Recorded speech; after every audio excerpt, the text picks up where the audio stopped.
Yes, it's emissions impossible, and our mission, should we choose to accept it, which we do, is to point out the looniness of the entire climate cult. We do it every week, but I've got to tell you, this week's, I call it a scam, but you can call it whatever you want, which is a story in the Daily Mail about Volkswagen. I'm not a fan of Volkswagen. I think their cars are rubbish to begin with, but that's just my personal opinion, having driven one.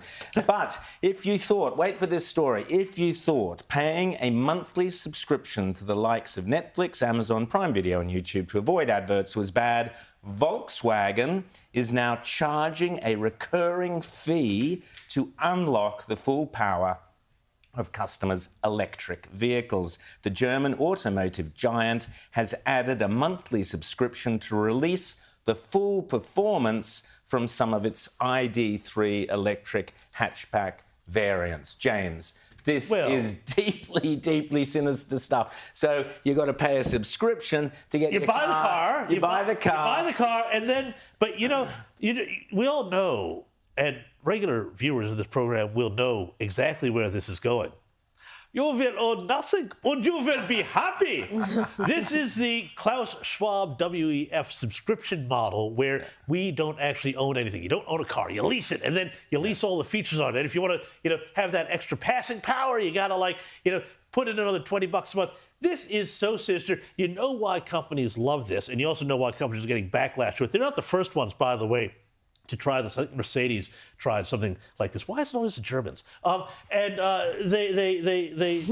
doing these sort of things. You might have answered your own question there. Yeah, well, exactly. Now, they love this because, of course, it means, they're not just selling you the car and getting that lump of cash, but it's ongoing, hooked cash flow sort of thing. But it's a terrible, terrible idea. And it's not just environmental lunacy, it's economic lunacy as well. And it's just so anti-consumer. I hate government regulation. I would love to see governments take a giant hammer to this. Yeah, but they won't. They'll try and grab their share of the subscription. Oh, yeah. Caroline, you and I were talking about Black Mirror. Yes, I was going to mention, it's a fantastic show on Netflix, but it's a very dystopian show about what would happen in the future if technology, if government authority, regimes get out of control. And in one particular episode, they had the subscription model, but it was for healthcare. So a woman who has, I think it was a brain tumor, and she has to sign up to this miracle cure model, but the subscription keeps changing, so she has to pay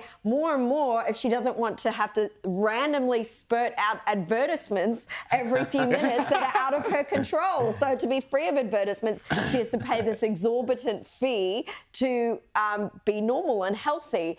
And it's sort of what we're seeing here. It's a tiered system, which is interesting because the whole EV emissions push is coming from people who want everyone to have the same rights, countries that are affected by climate change not to be disadvantaged. And yet here we have examples of how the system is going to disadvantage people who may not be able to afford to subscribe to this highest level. And it puts the lie to the whole climate change scam that it's all about making money. Now, there are plenty of conspiracy theorists who say that all that climate change is about, net zero is about, is big companies finding new ways to make more and more money.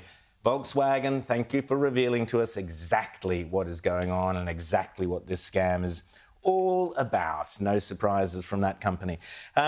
Here, South Australia, this drives me nuts. When they start banning now, Caroline and James, they're talking about banning the little fish that you get your soy sauce out of with your sushi. Fish. It's part of the ritual of sushi. It is. How can you eat sashimi or sushi and not have, do the whole thing where they unscrew it and you put it all on? But not only that, it's practical because it lets you control exactly how much soy sauce. Otherwise, you're opening something and it all comes out and the kids love it. It's not just the soy sauce fish, though, that's under threat of extinction here, Rowan, so to speak. From September 1, they're also banning the plastic straws and the cutlery that gets attached. So you think on it like a juice box for your kids. There's not going to be that anymore. You can't, even the stickers on fruits and vegetables are not going to be allowed anymore. They have to be compostable. So this is such overreach. I mean, I'm going to disagree with you on the little sushi fish, there's never enough soy sauce in those. You have Yeah, two. but they give you You like have 5 two. You of need them. more. We need more of them, not fewer I of have them. big bottles of soy sauce at the house, big bottle of soy sauce on my desk at work if I bring sushi back to the Telegraph. But no, this is like, I love that this story has broken just now when we're going into this productivity or economic reform roundtable or whatever it is. I mean, if you needed an example of how Australia is such a ridiculously overregulated country where the regulation grows like kudzu, you just simply cannot go past South Australia here. Who in their right mind decided, well, the thing that is going to save the planet is banning these little fish? Now, of course, obviously, it's all virtue signaling, but of course, it makes life more expensive. Everyone's got to, rejigger the way that they deal with things like the soy sauce at the sushi takeout places. But the bigger point here, too, it does absolutely nothing. The amount of plastic waste that's in Australian waterways is virtually nil. We are nowhere near the top 10 countries for plastic waste going into the water. They're all up in Asia and South Asia.